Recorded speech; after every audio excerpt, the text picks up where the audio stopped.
Diríamos. El lenguaje constitucional es de los ciudadanos, no de los juristas. En la situación constitucional actual, es necesario que los ciudadanos recuperen su lenguaje constitucional, que lo reclamen de los paleontólogos y lo vuelvan a utilizar en su uso genuino. Pero es un lenguaje que ha sido apropiado por los paleontólogos de un modo radical, por lo que los ciudadanos nos hemos olvidado de que lo que ellos estudian son fósiles, y hemos empezado a creer que ellos saben mejor que nosotros qué significan nuestros conceptos. Lo que los paleontólogos llaman constitución es pura y simplemente un conjunto de normas como cualquier otra, que ellos usan para alegar sus causas ante los tribunales. Es hora de quitarles este lenguaje y reclamarlo, recuperando de sus trivializaciones el sentido en el que constitución no es una norma a ser aplicada por un tribunal a petición de un abogado, sino una manera de decir que el pueblo es nada y debe serlo todo. Con este extracto del libro de Fernando Atria, nuestro invitado el día de hoy, La Constitución Tramposa, queremos dar inicio a nuestro programa ya séptimo de Comunidad Sin Límites. Saludamos a todas las personas que se unen a nuestra transmisión por Facebook Live a través de Psiconvivencia y agradecemos esta participación. Tuvimos hablando de salud mental, de ley de protección del empleo, estuvimos hablando de salud mental, estuvimos hablando de alimentación, estuvimos hablando de sociedad, estuvimos con Felipe Berríos, con la senadora Yasna Proboste, y hoy tenemos un invitado especial. Pero antes de presentarlo, vamos a saludar a nuestros panelistas de los días jueves.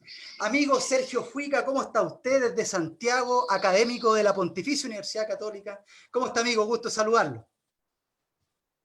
Gusto saludarte, Michael. También saludar al profesor Atria. Un gusto poder compartir este panel de día jueves con ustedes y sobre todo con un invitado tan importante en materia constitucional, un referente académico y desde la academia también político. Así es que muy contento de poder compartir hoy como día jueves con ustedes. Un abrazo a todos los que nos ven. Muchas gracias, amigo Sergio. Saludamos también al co-conductor de este panel, de este programa, Ítalo Gallegos Pulido. Amigo, ¿cómo está usted? Gusto saludarlo. Hola, Michael.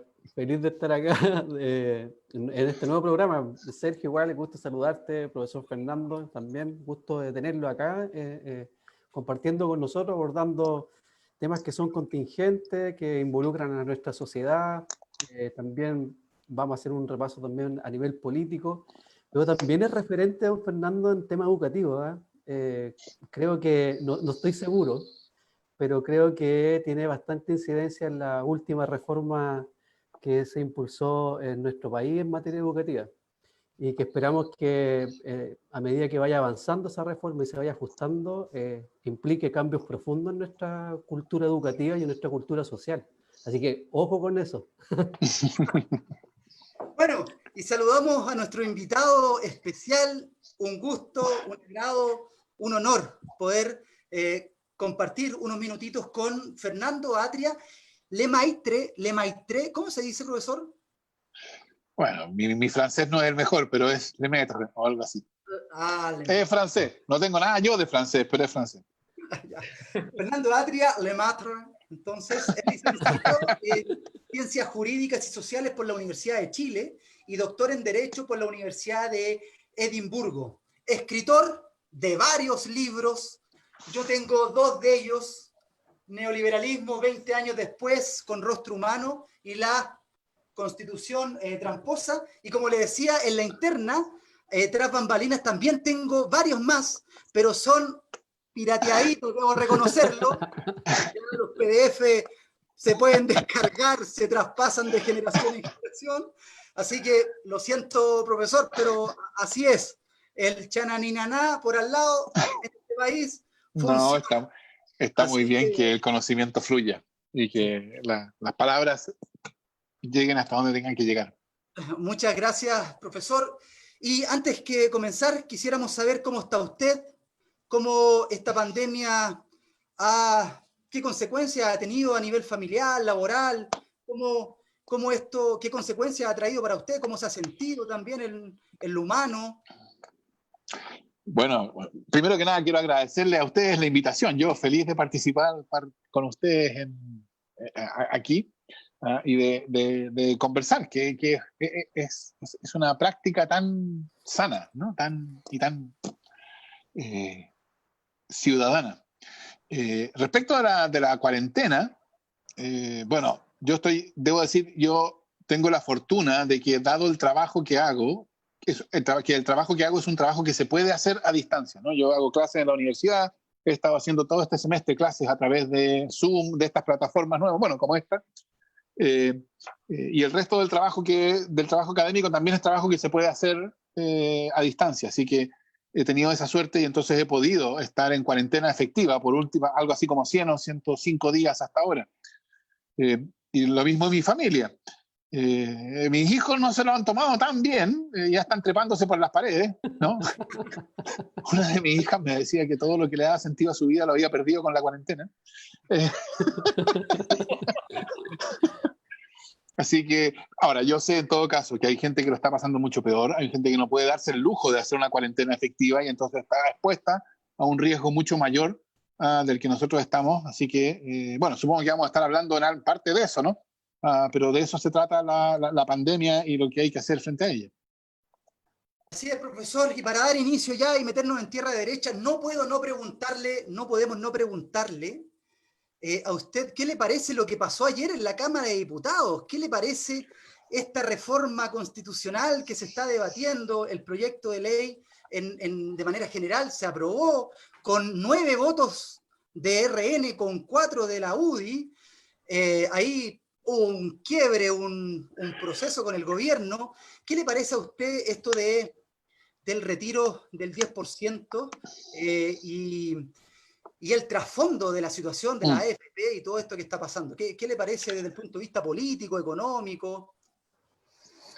Mira, yo creo que para hablar de lo que pasó ayer uno puede usar una frase de Churchill y decir, lo de ayer no fue el fin, no fue ni siquiera el principio del fin, fue el fin del principio, ¿no? Porque yo creo que pasó algo mayúsculo ayer, algo que excede con mucho al 10%. La cuestión no es solo el 10%. La cuestión va mucho más allá. Porque fíjate tú lo que había pasado, la situación hasta ayer. ¿Qué es lo que veían los ciudadanos y ciudadanas comunes y corrientes? Ellos veían, primero, que tenemos todos un sistema de pensiones que nos obliga a depositar en estas cuentas de ahorro el 10% de nuestras remuneraciones. Además se nos descuenta de nuestras remuneraciones una comisión que le tenemos que pagar a unos administradores de este dinero, que nadie los ha elegido, o sea que es una administración que uno no ha solicitado,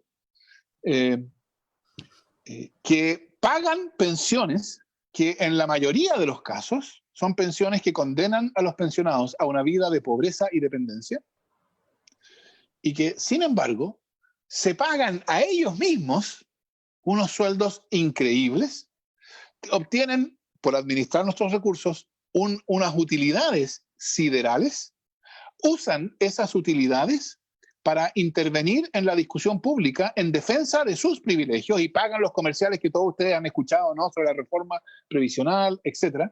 Le pagan a sus gerentes para que se vayan al Caribe, para que alguien les pueda tirar sobre la boca whisky. Ustedes vieron ese video, ¿no? Y entonces yo creo que los ciudadanos dicen, esto es el colmo. O sea, esto es inaceptable. Y han manifestado los ciudadanos y ciudadanas durante los últimos, digamos, 10 años, han manifestado de modo cada vez más categórico su impresión de que esto es inaceptable. Y han marchado cientos de miles de personas en la calle y ha habido todo tipo de manifestaciones contra la AFP. Ahora, paren de mirar a los ciudadanos y ciudadanas y miremos por un minuto a la política institucional. ¿Qué ha hecho frente a las AFP?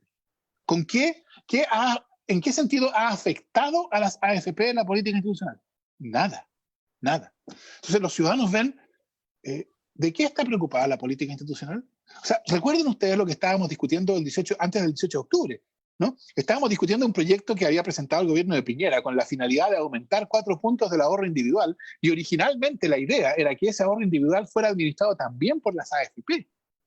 No, eso estábamos discutiendo. Y el gran logro de esa discusión fue, primero, que ese 4%, parte de ese 4%, fuera a un ahorro solidario. Y segundo, que no iba a ser administrado por la AFP, sino que iba a ser administrado por un ente. ¿Se acuerdan?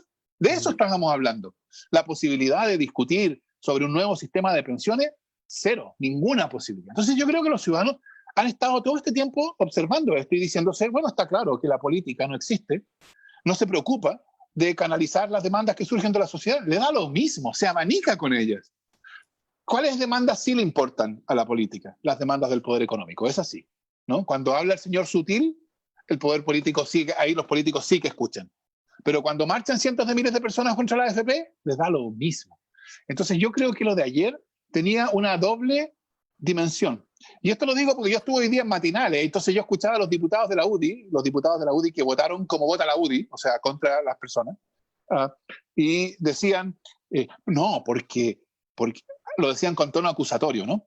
Porque lo de ayer no era solo por el 10%, también era porque esta gente, la izquierda, dicen ellos, están en contra del sistema de AFP. Y yo les diría, por cierto, lo que ayer fue, por una parte, una reacción de verdad a la situación de hambre que hoy día viven los chilenos, ¿no?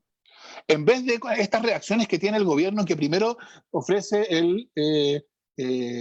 ¿cómo se llama? El ingreso familiar de emergencia, el IFE, y después el IFE resulta que no es bueno, así que sacan un IFE 2.0 y después sacan un IFE Plus y después supongo que van a sacar un IFE Platinum y después van a sacar un IFE Premium y después un IFE Premium Platinum. O sea, esto es ridículo, ¿no? Entonces, una parte era eso, lo que pasó ayer, ¿no? Responder, pero otra parte, también hay una cuestión, por así decirlo, de dignidad. Es una decisión de nosotros los chilenos qué pasa con nuestras pensiones. ¿Por qué no podemos decidirlo? ¿Por qué estamos condenados a que nosotros protestamos contra la AFP y la política se abanica con esa protesta? Y ayer yo creo, como te digo, por eso yo creo que ayer fue el fin del principio, ¿no? O sea, ya empezó a pasar algo respecto de la AFP. Y eso yo creo que va a ser bien difícil pararlo hasta que termine, y yo espero que termine, con que se acaben la AFP. Amigo Sergio. Profesor Atria, justamente para continuar conversando e ir también acercándonos a la materia que más le leemos, al menos en este caso, o personalmente en mi caso, como usted buen abogado constitucionalista. Justamente hay varios proyectos, profesor Atria, que se están presentando como reforma constitucional, como por ejemplo el que recién estábamos conversando, sí, a raíz del retiro del 10% de la AFP. ¿No implica eso, de una otra forma, validar la Constitución que se quiere cambiar pensando en el control del Tribunal Constitucional, que se está tratando de eludir de una u otra forma? O sea, yo creo que es exactamente lo contrario, Sergio. Yo creo que es una demostración más de que la Constitución, en los hechos, está muerta, está fenecida, se acabó el 18 de octubre. Porque la verdad es que esto no debería ser una reforma constitucional. Esto debería ser una reforma legal. La cuestión de bajo qué condiciones las personas tienen derecho a sacar sus ahorros previsionales, si lo tienen, es una cuestión del régimen legal, ¿no? ¿Por qué se presenta como una reforma constitucional? Porque las reformas constitucionales no tienen reglas sobre iniciativa exclusiva. Y las reformas legales sí tienen, los proyectos de ley sí tienen iniciativa exclusiva. Y un proyecto de ley sobre seguridad social, esto habría sido calificado como un proyecto de ley sobre seguridad social, y eso tiene iniciativa exclusiva del presidente de la República, y el presidente de la República no habría presentado este proyecto. Claro. Entonces, esto también es parte de la creciente realización, y esto no es una cuestión de gustos, esto es algo que uno puede ver pasar, ¿no? De la creciente situación en la cual nadie está dispuesto a salir en defensa de la Constitución. Esto se notaba mucho cuando el presidente hizo este anuncio, recuerdan ustedes, cuando dijo que habían proyectos inconstitucionales que se estaban tramitando en el Congreso, entonces que iba a llamar a unos especialistas para que le asesoraran sobre eso, ¿no?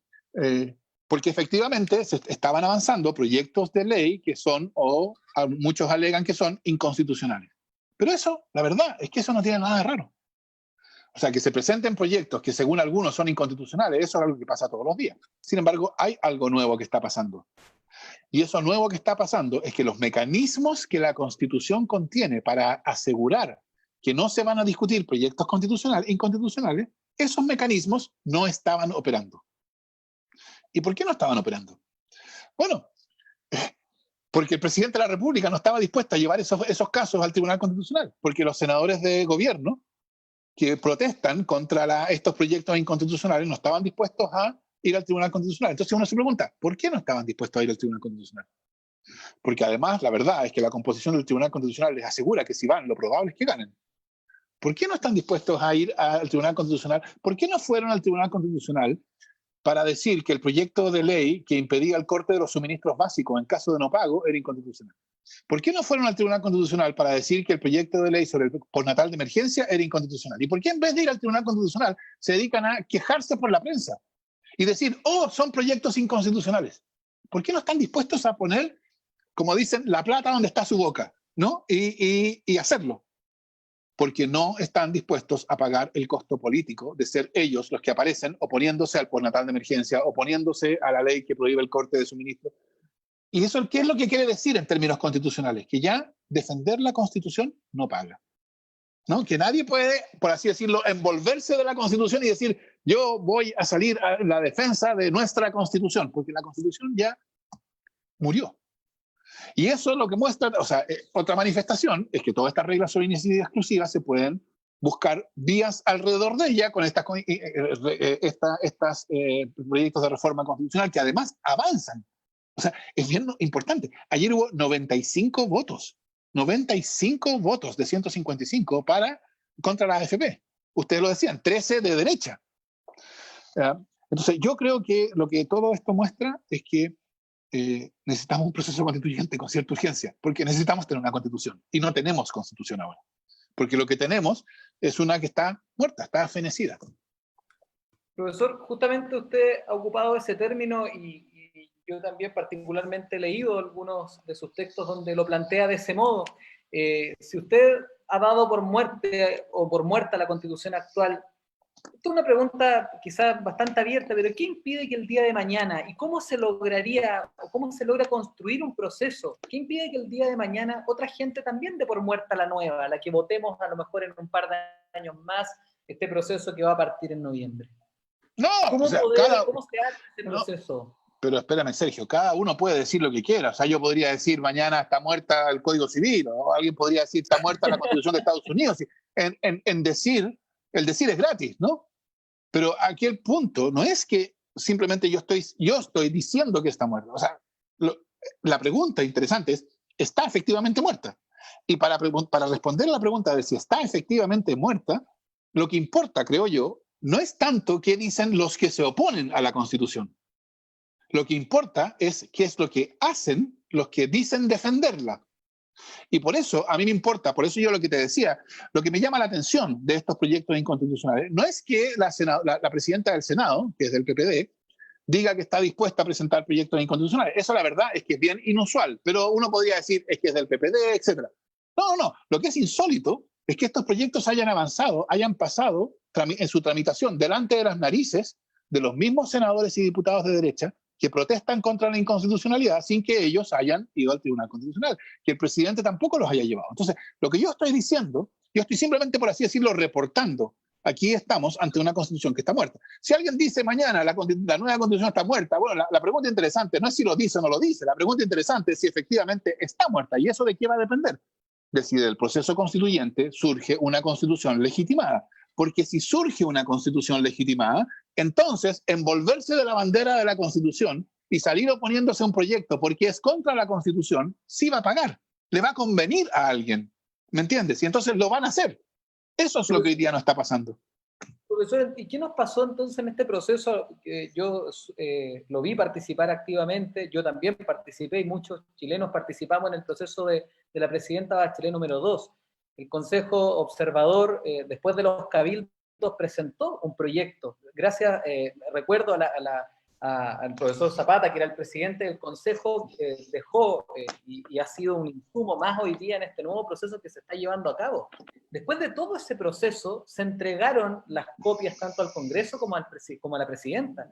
Y luego de eso salió un proyecto de nueva constitución que francamente, para las personas que participaron en el proceso, yo no sé cuál es su opinión de eso, y ahí va mi pregunta. El proyecto que salió fue completamente lejano a lo que se había discutido, los insumos que estaban dentro del proceso. Totalmente. O sea, yo, a ver, respecto del proceso constituyente de la presidenta Bachelet, yo creo que fue un fracaso. O sea, el proceso fracasó, y con esto no estoy diciendo nada que sea nuevo, porque de hecho no cambió la Constitución, ¿no? Fracasó. Ahora, yo creo que fracasó mucho antes de que se presentara ese proyecto que Bachelet presentó 3 días antes de terminar su periodo presidencial. Fracasó. Yo creo que parte importante del fracaso fue lo que hizo el Consejo de Observadores, porque el Consejo de Observadores tenía que estar binominalizado, porque la idea era que estuvieran todos representados. Y la condición para que estuviera binominalizado es que entonces el proceso constituyente no fuera de verdad. Solo un ejemplo.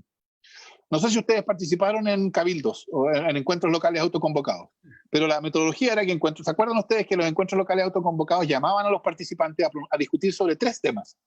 Que eran, no estoy seguro si me acuerdo de todo, eran instituciones, principios y derechos. Creo que eran derechos y deberes. Alguna cosa como esa. Eso. Y uno decía, ¿por qué no llamaron a discutir sobre 4 temas? Instituciones, derechos, principios y Asamblea Constituyente. ¿Por qué no llamaron a las personas a discutir sobre cuál era la mejor manera de darnos la nueva Constitución? Respuesta, porque si hubieran llamado a esa discusión, todos los encuentros locales autoconvocados habrían dicho Asamblea Constituyente. Y eso le habría dado una fuerza a la demanda por la Asamblea Constituyente que la derecha, ojo, la derecha de Chile Vamos y la que estaba dentro de la nueva mayoría también, que la derecha, o sea, quienes defiendan la Constitución, no estaban dispuestos a aceptar. Y entonces ellos, desde el Consejo de Observadores, decidieron que esa pregunta, ese tema, no iba a estar. Está bien, si las personas querían espontáneamente discutirlo, podían discutirlo ahí como en el lugar 87 del punto 3, está bien. Pero como un tema central no iba a estar. Entonces, el proceso constituyente creo yo, estuvo atravesado por todos estos intentos de evitar que ese proceso generara la fuerza necesaria para poder romper los cerrojos constitucionales. Y entonces lo que se produjo fue ese momento participativo cortado. Y después, claro, yo creo que la presidenta, con la única finalidad de decir cumplí, presentó ese proyecto de constitución que si yo hubiera sido de derecha, yo creo que la derecha lo que debería haber hecho es apropiarse de ese proyecto, haber dicho, este proyecto que mandó la presidenta Bachelet, este proyecto es nuestro, así que aprobémoslo lo más rápido posible y solucionemos el problema constitucional, porque la verdad es que ese proyecto de nueva constitución es solo una reforma de la constitución del 80, ¿no? Entonces, si la derecha hubiera sido inteligente, que en esta materia nunca lo ha sido, si la derecha hubiera sido inteligente, habría dicho cuando Lagos dijo que era una nueva constitución en el 2005, ¿se acuerdan? La derecha debería haber dicho, sí, por supuesto que es una nueva constitución, ya no es la constitución de Pinochet. Y con lo de Bachelet, la derecha debería haber dicho, este proyecto de Bachelet, ese es nuestro proyecto, pero no lo hicieron. Y entonces ahora uno escucha a algunas personas de la derecha decir, no, volvamos al proyecto de Bachelet y construyamos desde ahí. Claro, porque ahora se dan cuenta de que eso les conviene. Pero esa fuerza que se trató de construir en el proceso constituyente de Bachelet y que no se logró construir, y eso explica el fracaso, esa fuerza es la que estalló el 18 de octubre. O sea, el 18 de octubre sí estalló esa fuerza y por eso estamos hablando de esto. Bueno, Chadwick salió no sé en qué, cuando estaba con los empresarios, y sale el video clarito donde dice, nosotros no queremos que la reforma de Bachelet, de la presidenta Bachelet, llegue. Y después salió el mismo diciendo, porque nadie hacía presagiar, como dice Carlos Pinto, que iba a pasar. Bueno, no lo veíamos venir en la frase, pero ellos, tan lejanos a la realidad del país, no sabían que iba a estallar como estalló. Amigo Ítalo. Exacto. Sí, profesor, en relación al proceso constituyente, ¿cómo visualiza usted el proceso posterior a esta pandemia y de qué manera esto va a influir en el proceso? Yo creo que, primero, la pandemia y la emergencia sanitaria interrumpieron un proceso de discusión ciudadana y lo que yo llamaría de autoeducación ciudadana que había alcanzado niveles que yo nunca había visto. O sea, yo me imagino que en Los Ángeles también, pero de hecho yo creo que fui a Los Ángeles en algún momento, pero en todas partes de Chile, si me lo permiten, como callampas, estaban surgiendo asambleas, cabildos, en cada plaza, en cada calle, en cada junta de vecinos, federación, sindicato, en todas partes. Yo me acuerdo porque había un periodo en que yo estaba yendo a 3 conversatorios que tenían entre 300 y 500 personas al día. al día, ¿no? En plazas. Eso yo creo que estaba pasando en todas partes de Chile digamos, enero, bueno, bajó en febrero porque en febrero todo baja, pero también se mantuvo, y marzo, ¿no? Y ahí viene la pandemia que corta ese proceso. Y eso, claro, es algo que es lamentable, porque era un proceso extraordinariamente potente de discusión constituyente. Ahora, yo creo que lo que ha pasado durante la emergencia sanitaria es que todo eso que justifica el encono que las personas tienen con la política institucional se ha hecho más evidente durante la pandemia. O sea, el abuso, eso que yo le decía de las AFP y que pasa en general con todo, bueno, en la mitad de la pandemia las ISAPRES deciden que van a subir sus planes, ¿no? Y el presidente dice que les va a pedir un gesto y les agradece el gesto de que postergaron el alza de plan por 3 meses. Gran gesto de la ISAPRES. La Dirección del Trabajo saca un dictamen en que dice que la pandemia es fuerza mayor y que entonces todas las empresas pueden suspender sus contratos de trabajo y dejar de pagar remuneraciones. Entonces, yo creo que lo que los ciudadanos han visto durante la pandemia, o sea, por favor, el presidente de la República vetando el proyecto de ley que impide el corte de suministros de servicios básicos. Servicios básicos. O sea, pensemos cómo es la cuarentena si tú no tienes electricidad, o no tienes agua, o no tienes gas. De eso estamos hablando. Y el presidente de la República veta el proyecto y con eso el proyecto no se promulga y con eso las empresas siguen pudiendo cortar sus suministros.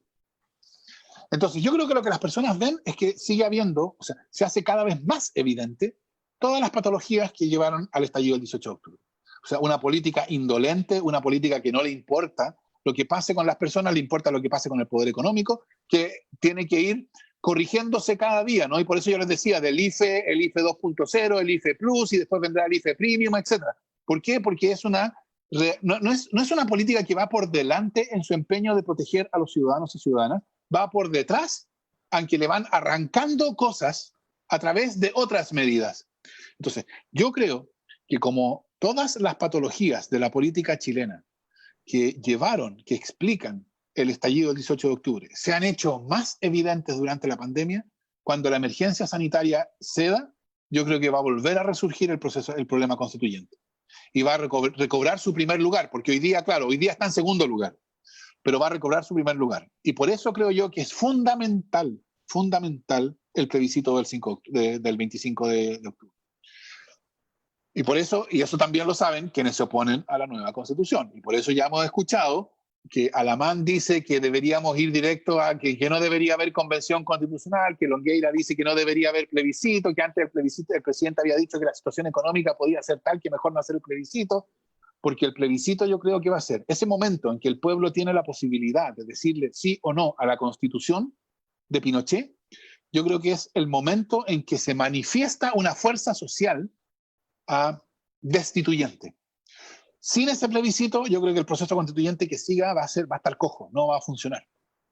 Por eso yo creo que es fundamental el plebiscito, en términos de cómo se recupera el ritmo constituyente después de la pandemia. Bien. Estamos conversando con Fernando Atria, profesor de la Universidad de Chile, abogado constitucionalista. Estamos hablando de nueva constitución, del proyecto constituyente que se va a generar el 25 de octubre. Y hay muchos mensajes, profesor, tiene hartos fans, como siempre digo, lo siguen de hartas partes. Hacen una pregunta por acá que dice, salud mental COVID. Dice, ¿qué opinión tiene el profesor Atria respecto al manejo que el gobierno ha tenido del cuidado de la salud mental de la población chilena? Considerando que estamos en una pandemia y la salud mental se ha ido y se seguirá agravando, o seguirá agravando. Sí, yo creo que ese problema es un problema, sobre todo, que se irá agravando. Yo creo que es verdad eso. O sea, es un problema que al principio no se notaba, había tantas otras cosas más urgentes, pero cuando uno ya lleva aislamiento en algunos casos, los que tenemos la suerte de que podemos trabajar a distancia, yo les decía, 110 días, pero en otros casos ya igual se van empezando a acumular las semanas y los meses en condiciones duras. Bueno, yo creo que la cuestión de la salud mental va a ser cada vez más aguda.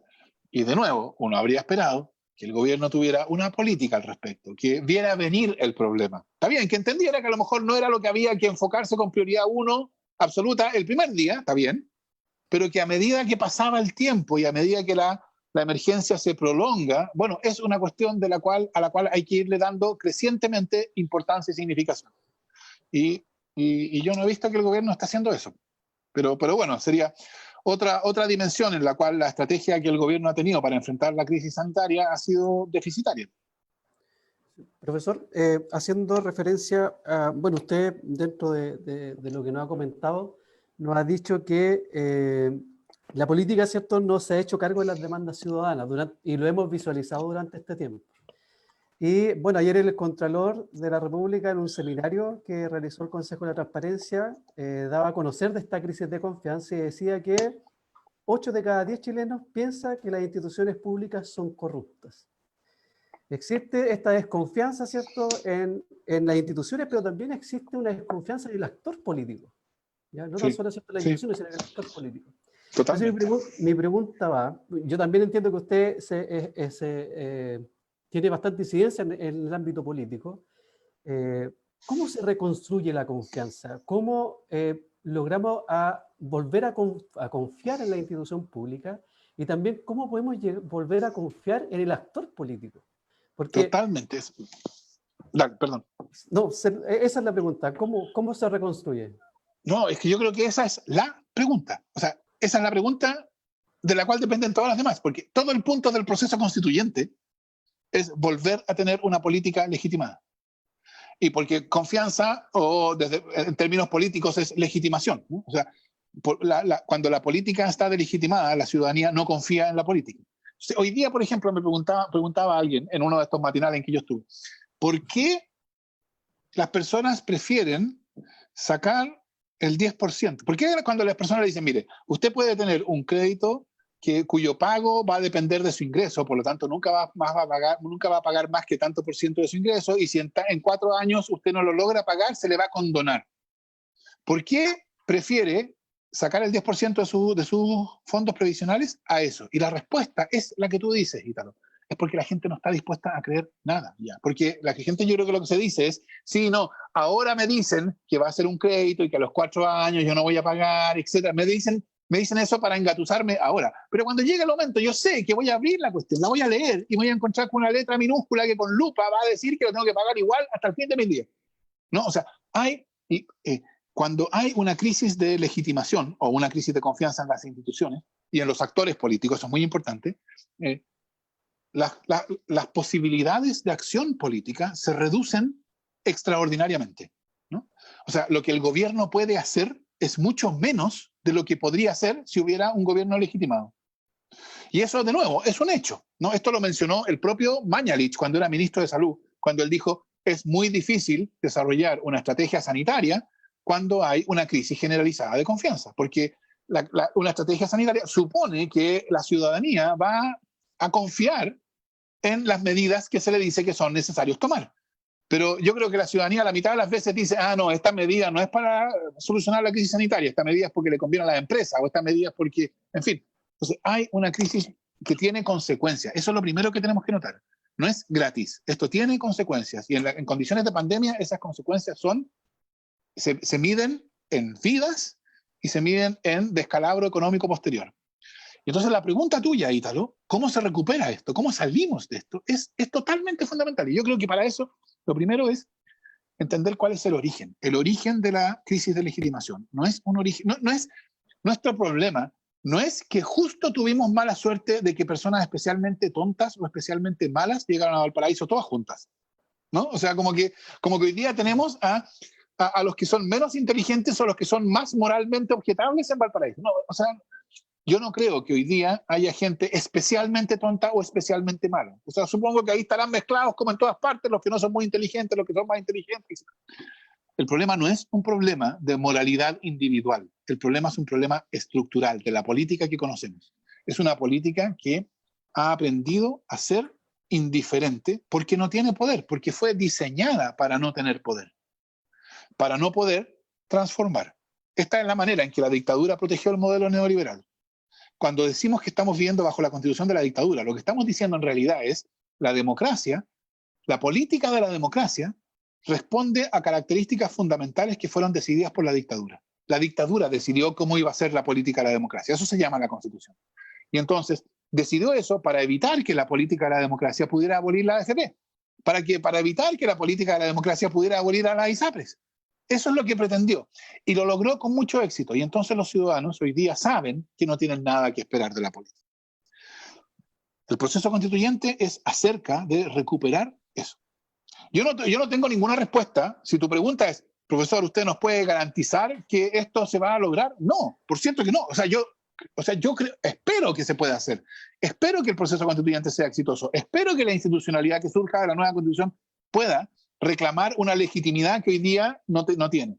Porque si no es así, bueno, entonces vamos a tener una crisis que va a durar no 2 o 3 años, sino 1 o 2 décadas, como el 25, por lo demás. Y yo espero que eso podamos evitarlo. Y para eso es fundamental recuperar la confianza en las instituciones y sobre todo, ahora, en los actores. Porque fíjate tú, el problema que tenemos, disculpen que me alargue en esto, pero esto es el núcleo de todo. Porque el proceso constituyente va a ser exitoso solamente si en ese proceso actúa la fuerza social que lo hizo posible, que es la que estalló el 18 de octubre. Pero esa fuerza social no está dispuesta a confiar en los actores políticos tradicionales, ¿no? Es decir, los partidos políticos tradicionales no sirven para ser el conductor, el vehículo a través del cual se manifieste esa fuerza social. Por consiguiente, si los únicos actores políticos son los partidos tradicionales, esa fuerza social se va a quedar afuera del proceso que viene. Porque no va a estar dispuesta a ir como candidato o apoyar a candidatos del Partido Demócrata Cristiano, del Partido Socialista, del PPD, porque ya está vacunada, por lo mismo que tú dices, Ítalo. Entonces, la pregunta es, ¿cómo va a participar esa enorme fuerza social? Y aquí yo debo manifestar un cierto interés, porque yo estoy participando en un intento de respuesta a esta pregunta, ¿no? Que es fuerza común, que es crear un partido político que no sea un partido que responde a las características de los partidos políticos tradicionales, sino que más bien es un partido político que responde a las características de la política por venir, para que pueda manifestarse en el proceso constituyente esa fuerza social. No estoy diciendo que sea fuerza común la única posibilidad, o sea, es donde yo estoy envuelto, entonces a mí me interesa mucho que surja y si ustedes quieren podemos hablar más de eso, porque hay otras iniciativas al respecto, pero es muy importante que algunas de esas iniciativas sean exitosas, precisamente para que puedan surgir agentes políticos que estén validados y que entonces permitan la participación en el proceso constituyente de toda esa fuerza que mira a los partidos políticos tradicionales y les da escalofríos, ¿no?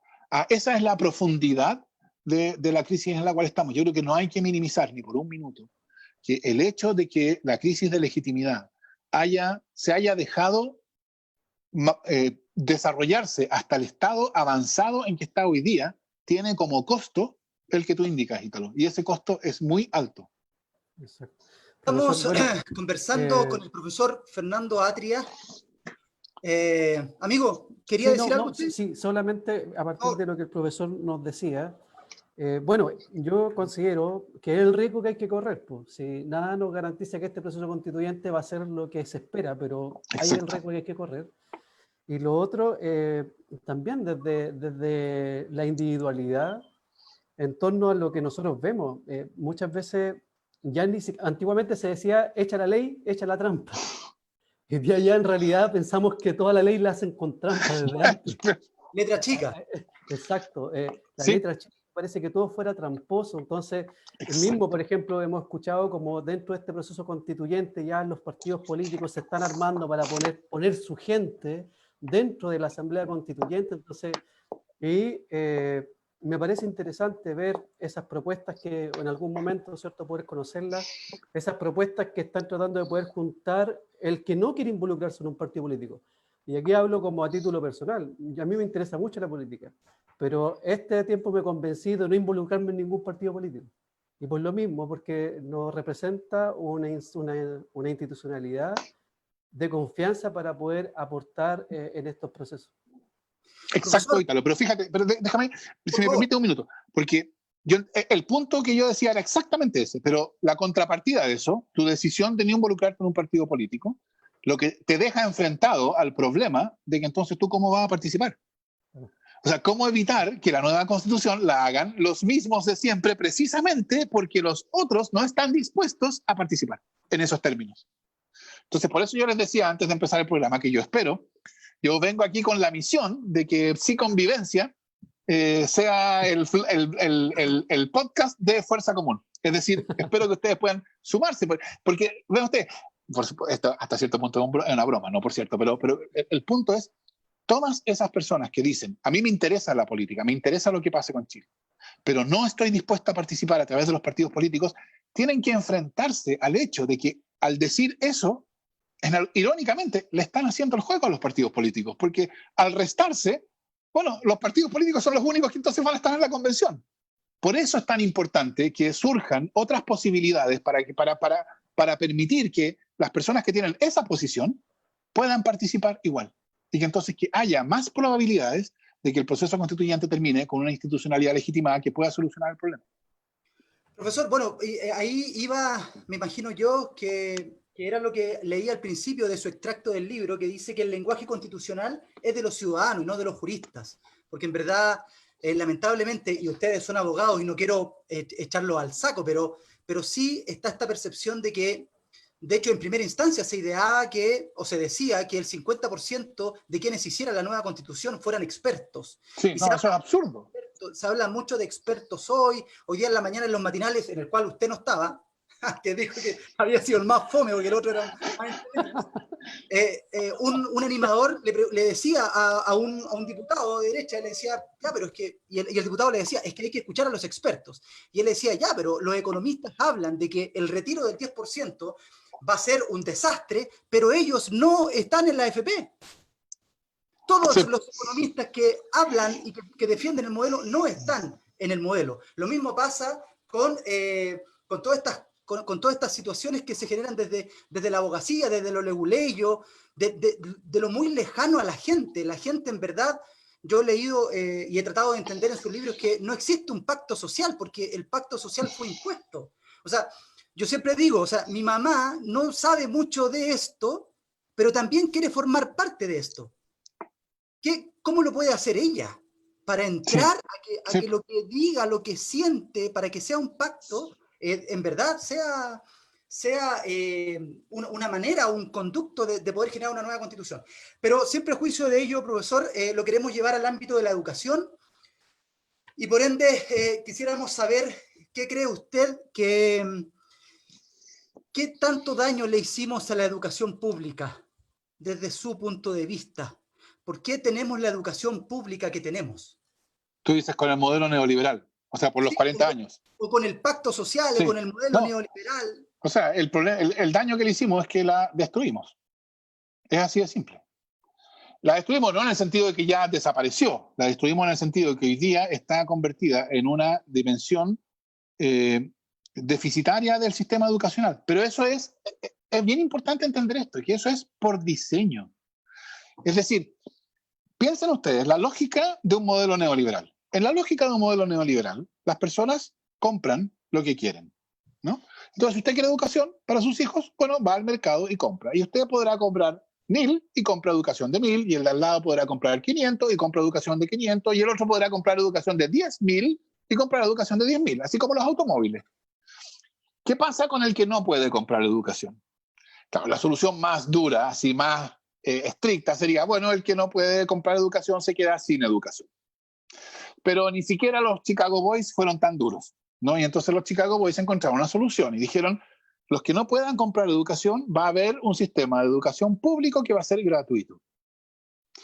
Pero el problema que tenían los Chicago Boys es, ¿cómo evitar que la gente que puede pagar, que puede comprar educación en el mercado, vaya a pedir educación gratuita? O sea, si el Estado ofrece educación gratuita, ¿cómo va a haber un mercado también? ¿Me entiendes? Es un problema obvio. Si el Estado regala automóviles, ¿por qué la gente va a ir a comprar automóviles en vez de ir a pedir al Estado el automóvil que le regalan?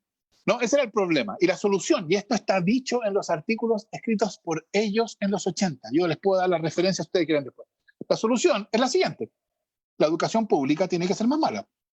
Porque si es más mala, entonces todo el que pueda arrancar, va a arrancar. Entonces unos arrancarán pagando 5.000 pesos de financiamiento compartido e irán a una escuela particular subvencionada que va a ser un poquito mejor, otros por suerte arrancarán pagando 100.000, 300.000, 800.000 pesos.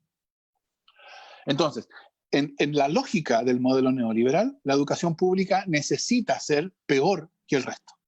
Y eso también pasa con la salud pública, esa es la lógica. Si el modelo neoliberal tiene su lógica. Entonces, por eso yo creo, ustedes lo mencionaban al principio, antes de que empezáramos, por eso yo creo que la ley de inclusión es una ley tan importante. Porque es la primera, yo creo que es la única ley de los últimos 30 años que introduce, no que soluciona todo, pero que introduce un principio distinto, que dice la educación no funciona como el mercado. Las escuelas no pueden seleccionar, las escuelas subvencionadas no pueden cobrar, las escuelas no pueden tener fines de lucro, ¿no? Porque en la medida en que la educación sea pensada como un mercado, entonces evidentemente la educación pública, que tiene que ser gratuita, porque tiene que llegar a todos los que no pueden comprar, tiene que ser una educación que está por debajo del mercado, ¿no? Y entonces todo el que puede salir, sale. Y eso significa que la educación pública va a ser una educación, está pensada para que sea, no estoy diciendo que cada colegio público lo sea, pero la educación pública por diseño está pensada para que sea educación para pobres, ¿no? Y la educación particular subvencionada es educación, digámoslo así, para clase media. Y la educación particular pagada es para educación para ricos. Y eso es lo que tenemos en Chile. Tenemos un sistema educacional que se ha ido segregando de modo que todo el mundo, cada uno va a la escuela que le toca. Ni un peso más arriba, ni un peso más abajo. Y eso es lo que hay que cambiar. Y para eso lo que hay que hacer es sacar al mercado. Y como te digo, yo sé que en esto puede haber discusión, etcétera, pero yo creo que en ese esfuerzo, el de sacar la educación del mercado, se ha dado un paso importante. No es uno completo ni nada, pero hay un paso que se dio que es importante. El de la ley de inclusión que dice, mire, cuando se trata de educación, usted no puede lucrar, usted no puede cobrar, usted no puede seleccionar. Pero claro, eso en términos del rescate de la educación pública y sacar a la educación de mercado, aunque es un paso importante, un paso como no hay otro, creo yo, es un paso totalmente insuficiente, desde luego, ¿no? Y entonces hoy día la educación pública está en un estado que lo que se necesita no es fortalecimiento de la educación pública, es salvataje de la educación pública, rescate de la educación pública, porque yo creo que un país como Chile no puede darse el lujo de no tener una educación pública fuerte, pero hoy día no la tiene. Y la consecuencia de que no la tiene es que entonces nosotros los chilenos no tenemos espacio donde nos encontramos cuando no somos iguales. No hay esos espacios, ¿no? Cada uno vive en su burbuja, en donde se encuentra con otros que son como uno. La idea de la escuela como un lugar donde yo voy y me encuentro con otros que son distintos, esa idea ha desaparecido completamente. No es parte de la experiencia de los chilenos. Y eso, claro, las consecuencias que eso tiene para la integración social y para una vida social sana son extraordinariamente profundas. O sea, yo creo que el daño que produce el neoliberal, ha producido en Chile el neoliberalismo en materia educacional es enorme, enorme. Y no se va a solucionar fácilmente. Amigo Sergio.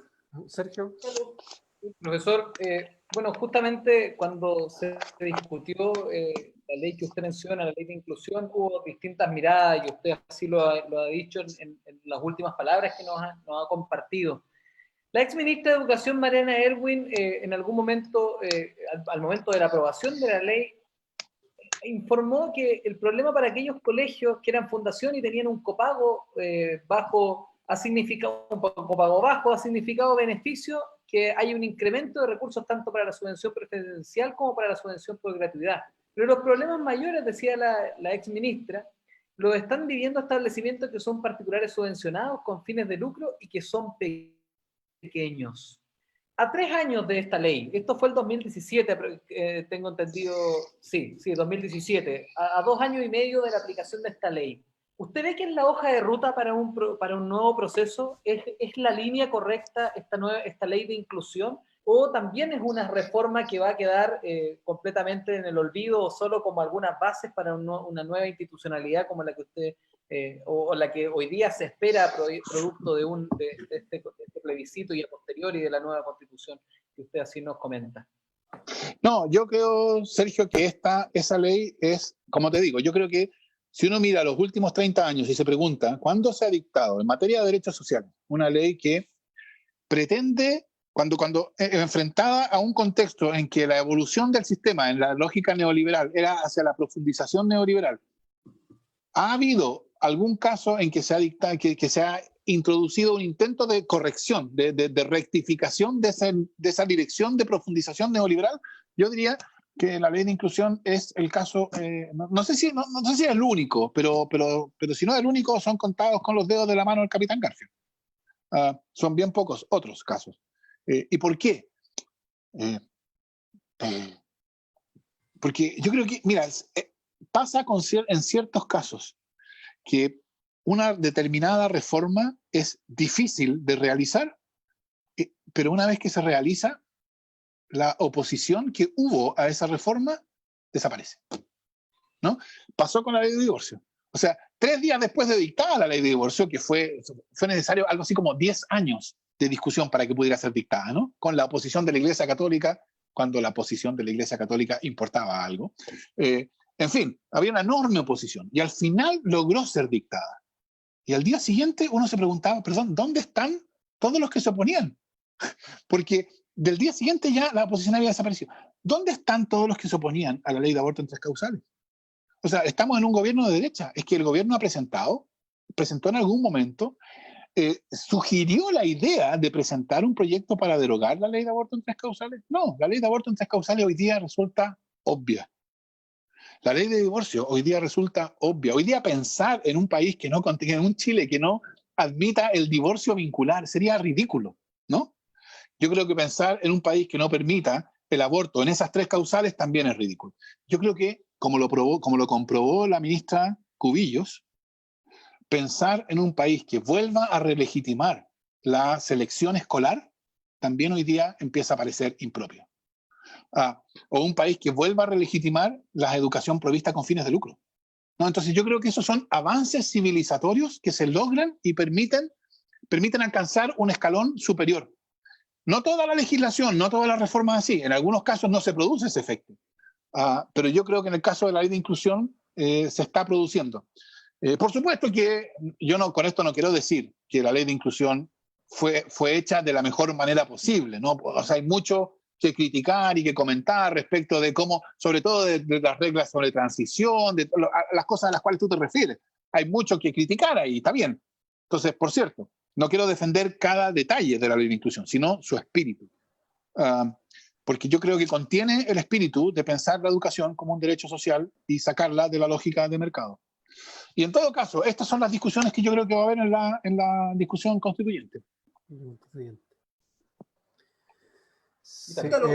Sí, yo soy profesor, trabajo en el ámbito público y quería hacer una precisión. Sí, entendiendo, ¿cierto?, todo lo que ustedes han conversado, que es muy cierto, pero también es importante poder indicar de que hoy se comprueba de que la educación pública no es más mala que la educación subvencionada o la educación particular. Eso es lo primero. Nosotros vamos a tener a Cristian Beley, creo, en uno de nuestros programas, eso esperamos, y él es uno de los grandes investigadores en nuestro país que da fuerza de eso. O sea, ojo con esto, la población que atiende la educación pública, si nosotros hacemos un estudio comparativo con la población del mismo nivel socioeconómico de particulares subvencionados, los resultados son los mismos, incluso mejores. Entonces, lo que sí existe, y sí lo que es verdad, es que la educación pública se ha empobrecido, se ha precarizado, es más precario, ¿ya? Y de alguna manera ahí está la intencionalidad del modelo, ¿cierto?, de empobrecer, de hacer, es como un pequeño empujón a la privatización. Así por cierto, y recuerda tú lo que decía Piñera, ¿no? Piñera decía que es importante que los padres puedan pagar por la educación de sus hijos, porque si pueden pagar, pueden esperar una educación de calidad. Exacto. O sea, ¿qué cosa más evidente que esa la idea neoliberal de si usted puede pagar, dime tú cuánto pagas y yo te diré cuánta calidad puedes reclamar, ¿no? Entonces, naturalmente, esa educación por la cual no pagas es una educación que tú no puedes quejarte de que tenga mala calidad. Entonces, yo con esto, por cierto, Ítalo, yo no estoy diciendo que la educación pública es peor. Lo que estoy diciendo es que la lógica con la cual funciona es una lógica que la lleva a transformarse crecientemente en una educación para pobres. Y que eso es lo que la mata. No la mata porque los profesores entonces sean más malos, por supuesto que no. La mata porque entonces el sistema educacional empieza a segregarse cada vez más finamente, ¿no? Y ese es el drama, ese es el veneno que está, permítame ponerme poético, que está corroyendo el alma chilena. Porque tenemos segregación en la salud, tenemos segregación en la educación, tenemos segregación. Piensen ustedes en qué. Yo creo que antes, por ejemplo, la iglesia cumplía una función de integración, en el sentido de que en la iglesia se encontraban personas distintas. Eso también desapareció, ¿no? O sea, yo creo que hoy día no existe ninguna instancia en que nos encontremos los que somos distintos en Chile. O sea, uno podría decir los partidos políticos, pero así están los partidos políticos, ¿no? Y la educación es la que debe cumplir esa función preferencialmente, y la educación pública en primer lugar. Profesor, yo recuerdo cuando el presidente Piñera, creo que en su primer gobierno, dijo que la educación es un bien de mercado, ¿verdad? Claro. Y rasgaron vestiduras y se armó todo un debate, pero la verdad es que él viene diciendo eso desde su tesis doctoral, muchos años atrás, desde los 80, que él viene diciendo que la educación es un bien de mercado. Entonces, claro, quedó como todo en la patada y quedó el quilombo porque lo dijo, pero en verdad es una convicción que él tiene como esquema mental y como convicción de educación. Amigo Sergio, ¿usted quería decir algo? No, estaba ahí, iba a preguntar. Sí, bueno, sí, aquí pues, estamos de acuerdo que el sistema educativo en general dentro de este modelo de mercado fracasó. Eso, y yo estoy de acuerdo con lo que dice el profesor en torno a la ley de inclusión. Yo creo que la ley de inclusión hay que visualizarla en varios años, no es que visualizarla a tan corto plazo, porque de alguna otra manera los elementos que introduce son elementos que de alguna manera influyen en procesos de transformación cultural. Exacto. Miren, y ojo con esto, porque de alguna otra manera cuando se instala este modelo económico, el punto neurálgico es educación. Sí, porque de ahí se exacto. empieza el proceso transformacional para poder vivir dentro de un contexto social o dentro de un modelo que se quiere instalar. Pasando eso en educación, hoy día, hace pocos días atrás lo quiero llevar a un tema que me parece importante poder discutir. Agustín Esquela enviaba una carta al director, al Mercurio, no sé si usted la leyó, que hablaba sobre, hacía referencia a cuál es el límite del derecho de los padres. Sí.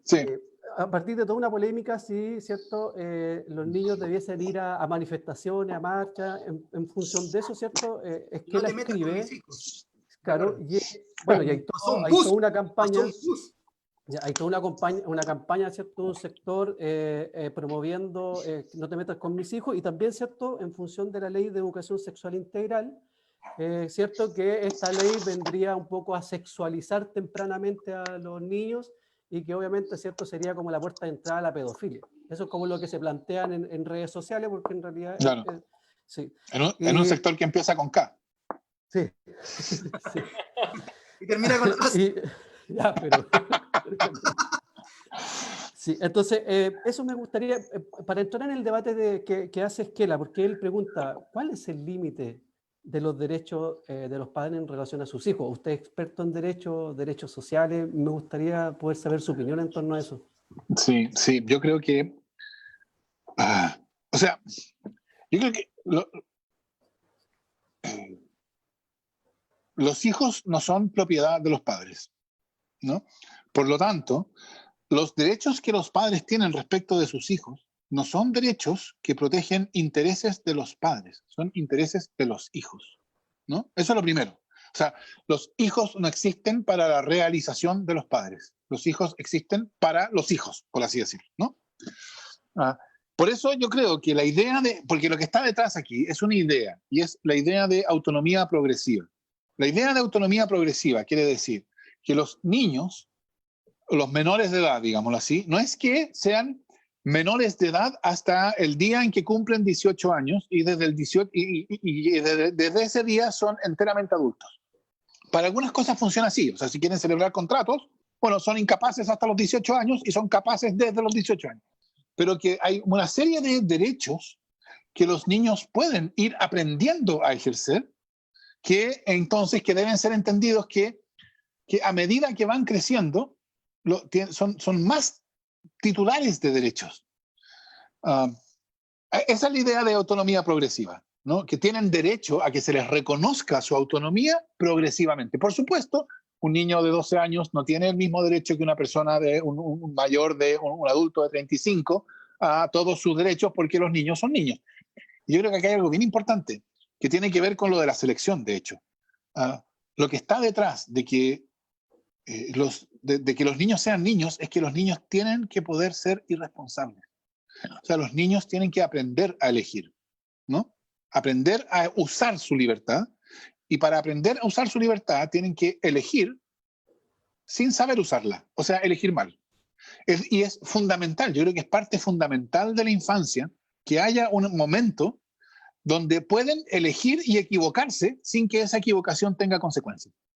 Por eso yo creo que es bien brutal decir, mire, a los niños en séptimo básico les vamos a hacer exámenes de admisión, y los que tengan buenas notas, o sea, los que se hayan sacado buenas notas en vez de jugar al fútbol en sexto básico y en quinto básico, esos van a tener oportunidades, más oportunidades. Y los que se hayan sacado malas notas porque en vez de estudiar eligieron jugar al fútbol en sexto y en quinto básico, esos van a tener menos oportunidades. Yo creo que eso es inhumano, porque los niños en quinto y en sexto básico pretender que elijan estudiar en vez de jugar al fútbol es absurdo, es no entender lo que significa ser niño. Entonces, por un lado, eso es lo que justifica que los niños sean irresponsables y que entonces eso, como contrapartida, no tengan un grado total de autonomía.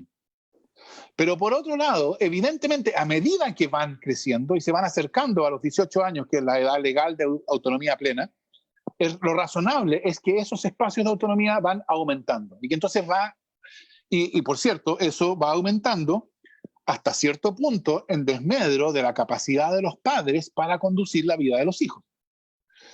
Ese es el principio de autonomía progresiva. Y yo creo que la verdad, si uno lo piensa, en términos de principio, es un principio indudable. O sea, a mí me parecería un poco absurdo, ¿no? Es decir, mire, hasta los 18 años es incapaz y desde los 18 años es plenamente capaz. Así no funciona la psicología ni el desarrollo cognitivo de los seres humanos. Es una cuestión progresiva. Entonces está bien, es verdad, es importante para ciertas cuestiones que menores de 18 años sean incapaces. Es importante que la infancia esté caracterizada por un momento de irresponsabilidad, en el sentido de que no paguen las consecuencias de sus malas decisiones.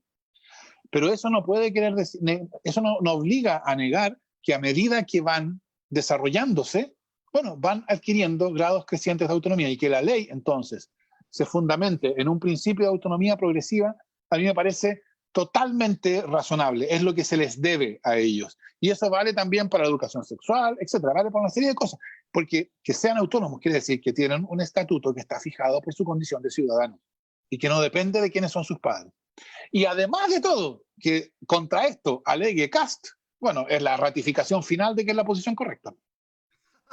Profesor, nos hacen algunas preguntas, ya estamos terminando, pero no queremos, no queremos pasar por alto las preguntas así súper... Profesor, dice Rodrigo Carrasco, profesor Atria, ¿en qué medida se puede pasar de un estado subsidiario a uno garantista mediante una nueva constitución si hay presión de poderes fácticos? Bueno, a ver qué vencer esa presión. Así de simple. Y por eso la pregunta. Yo creo que cuando uno piensa en la actividad parlamentaria y en lo que hacen los parlamentarios, etcétera, los parlamentarios no tienen poder ellos mismos, ¿no? El poder que ellos manejan no es el poder que ellos tienen porque como hablan. Ellos manejan un poder que se genera afuera, se genera en la sociedad. Entonces, por ejemplo, creo yo, cuando habla la UDI, lo que habla es el poder económico, ¿no? El poder que maneja la UDI en el Parlamento es el poder del capital. Entonces uno se pregunta, cuando habla la izquierda, o para ponerlo en términos de Rodrigo, cuando hablan quienes abogan por el Estado social o por el Estado garantista, ¿qué poder usan?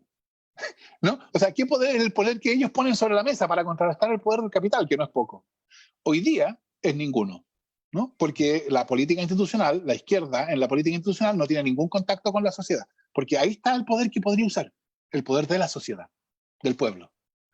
Y entonces, en el proceso constituyente, si ese poder está, si está el poder del pueblo, si ese poder se canaliza a través del proceso constituyente, entonces vamos a poder decir a esos poderes fácticos van a poder ser, no sé si vencidos, pero por lo menos le vamos a poder ganar algunas escaramuzas gracias a que ese poder del pueblo va a estar. Si ese poder no está y lo único que hay es muñeca parlamentaria, entonces no se va a poder avanzar nada. Profesor Rodrigo Cornejo dice, bajo la mirada personal del profesor Atria, ¿qué modelo de constitución de algún país o extracto de varios recomendaría o sugiere para un país como el nuestro y por qué? La derecha siempre habla de Cuba, Bolivia y Venezuela como ejemplo demoníaco. Saludos y está súper interesante el programa. A mí me cuesta responder esta pregunta por el modelo, porque la verdad es que uno, por ejemplo, uno podría decir modelos como los europeos, España, Italia, Alemania, pero por otro lado esas son constituciones viejas, ¿no? Son constituciones del año, la española es 78, pero ha tenido varios problemas ahora, la alemana o la ley fundamental alemana es 49, la italiana es 46, entonces no serían lo mismo hoy día. Cuando Chile eligió incorporar derechos sociales a la Constitución de 1925, en la reforma del año 1970, el modelo que se siguió fue el modelo de la Constitución italiana. Por ejemplo, eso es para poner un ejemplo. Ahora, yo creo, entonces, yo miraría la Constitución italiana, la española, actualizadas. Yo creo que hay cosas que aprender de ejemplos como la Constitución boliviana y ecuatoriana. Yo no las demonizaría como se suele hacer. Creo que el caso venezolano está demasiado marcado por todo lo que tiene que ver, que vino después, así que lo que uno tiene que decir respecto a eso es no vamos a mirar a Venezuela, porque si no a uno le van a decir cualquier brutalidad. Entonces, ahora, yo creo que la otra manera de hacerlo es decir, ¿qué es lo que debería contener la Constitución? Y yo diría, súper en breve y puros titulares, tres dimensiones. Primero, profundización democrática, para lo que decía Ítalo, para recuperar la legitimidad de la política institucional. Eso supone mayores grados de participación ciudadana, tanto a nivel local como a nivel nacional. Y eso supone descentralización, eso supone un poder más eficaz, etcétera, varias cosas. Dos, que los derechos sociales sean genuinamente derechos sociales y que no sean esferas de mercado. Hoy día el Estado subsidiario es el nombre que recibe un Estado que tiene el deber fundamental de asegurar las condiciones del mercado. Ese es el deber fundamental del Estado bajo la Constitución del 80. No es asegurar derechos sociales. Y un Estado social es un Estado que tiene el deber de asegurar derechos sociales. Y tercero, un Estado que pueda conducir estratégicamente el desarrollo. Que pueda decir, mire, Chile, no es aceptable que Chile exporte concentrados de cobre, ¿no? O sea, que los chinos, lo que compran de Chile, reciben lo que compran y el 70% de lo que reciben lo botan porque es tierra. Y se quedan con el 30%. Eso no es aceptable. Chile tiene que desarrollar la tecnología y conocimiento sobre las distintas aplicaciones y valor agregado en el cobre, en el litio, etc. Y para eso no va a producirse espontáneamente porque no se ha producido espontáneamente. Eso lo puede fomentar el Estado. Entonces, un Estado que tiene esa capacidad de actuar en la economía para conducir estratégicamente el desarrollo es lo que yo esperaría. Esas tres dimensiones son las que definen lo que yo vería como la nueva Constitución. Profesor, y la última pregunta que yo creo que cuando lo vimos todos, bueno, no, la mayoría se le pasó por la cabeza. ¡Qué linda su biblioteca! ¿Usted ha leído todos los libros que están ahí? Todos y 2 veces. Bueno, no, algunos. Están todos felices, encantados con su biblioteca. Amigo Sergio, ¿alguna palabra que te haya quedado de lo que conversamos? Yo sé que estamos pasados en el tiempo, pero no me puedo, hay varias personas que me están escribiendo por WhatsApp y no puedo dejar de preguntar esto ya un poco en la parte final del programa. El profesor Atria está dispuesto, está disponible como candidato a la constituyente en caso de que así sea. Sabía que venía esa pregunta. Sabía que venía esa pregunta. Mi respuesta es, si el pueblo lo pide, no voy a decir eso. No, voy a decir lo siguiente. Primero, una de las cosas que nosotros hemos dicho en Fuerza Común es que Fuerza Común no va a tener un órgano central que va a decidir quién va a ir de candidato dónde.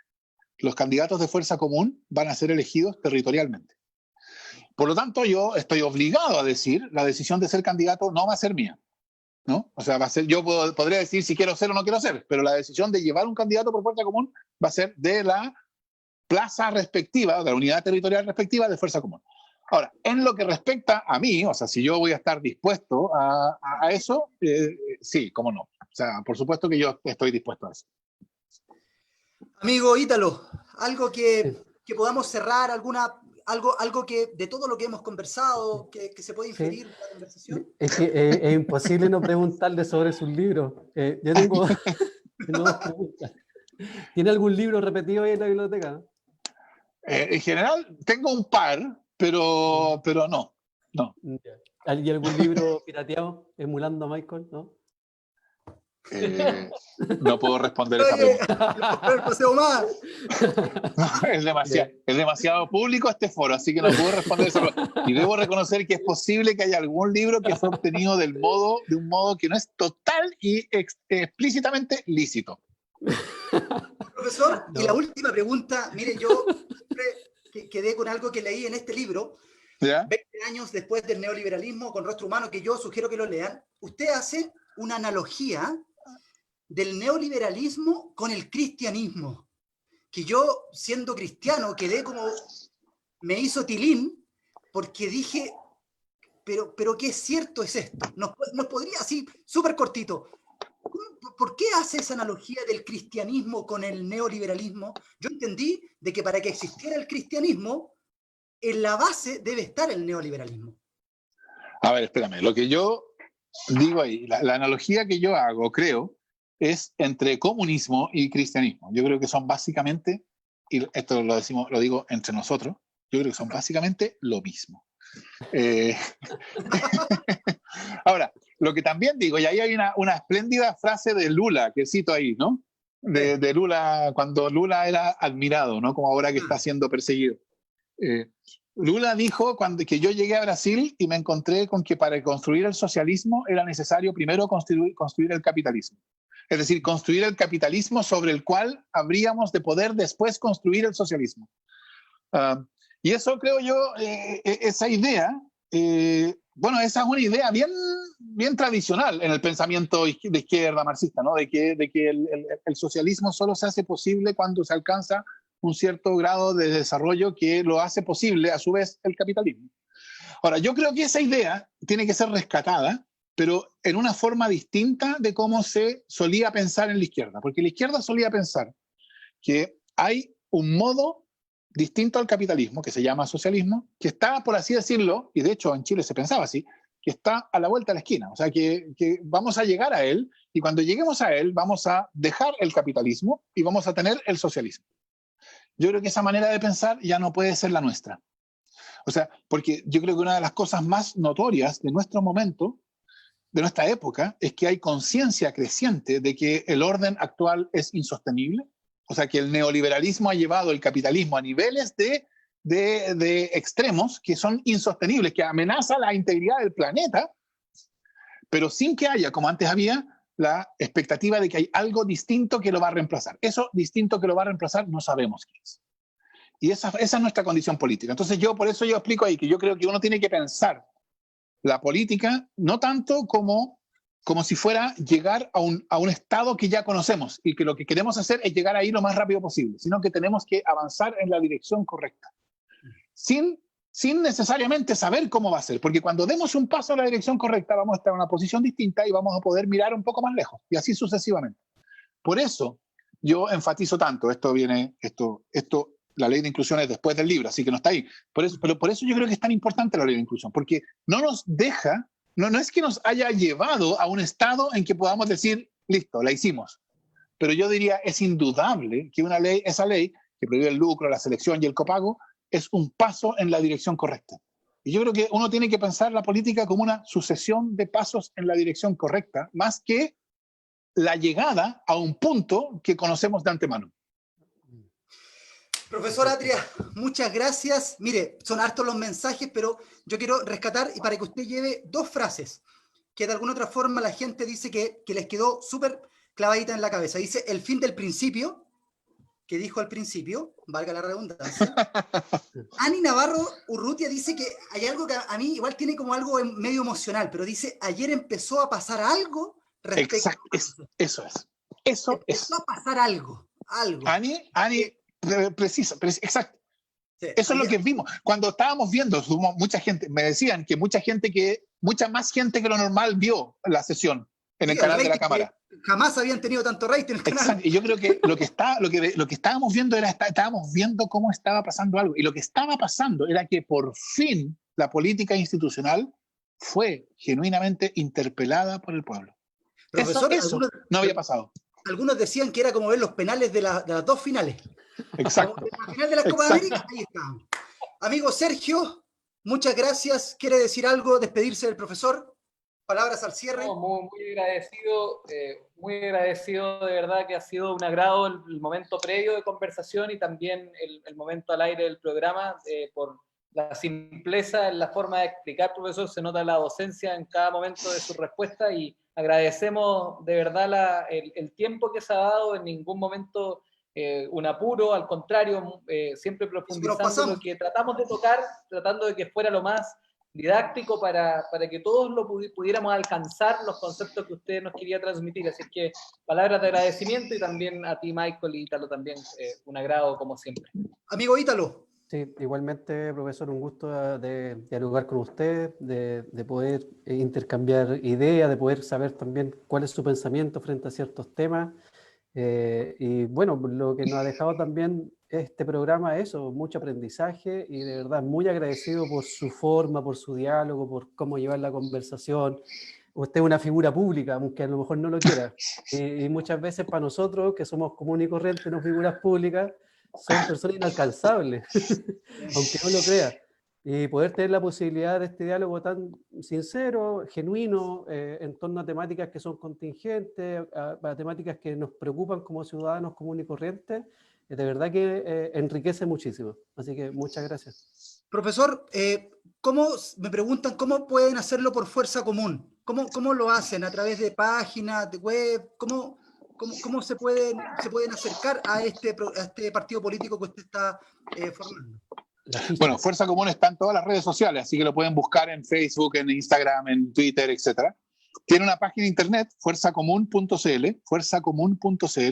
y ahí hay un registro que te puede ser tanto un registro para las personas que estén ya decididas a firmar por Fuerza Común, como por personas que quieren asistir a alguna reunión de presentación o interiorizarse un poco más. Así que hay distintas formas de registro para las distintas personas, así que yo les pido, para las personas que les interese, vayan a darse una vuelta por fuerzacomún.cl y ahí se abre el abanico de posibilidades.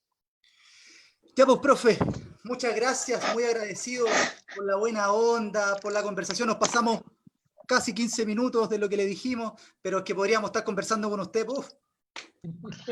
Es que es entretenido conversar, pues. Así que no, muchas gracias a ustedes. Ha sido una conversación en buena onda, y eso, por cierto, que se agradece y es un agrado. Ya. Muchas gracias, profe. Y a toda la comunidad Sin Límite, un abrazo. Nos vemos el día martes. Vamos a hablar acerca de la resignación, desde la fe y desde el duelo de todo el sufrimiento que está acarreando en las personas esta pandemia. Así que también vamos a tener 3 invitados y nos vemos el día martes. El jueves tenemos a Benito Baranda, así que ahí vamos a estar conversando de sociedad, de vulnerabilidad y también de humanidad. Muchas gracias a todos, profesor, que le vaya excelente, cuídese. Ustedes también, gracias. Muchas gracias por participar. Que le vaya A todos, muchas gracias.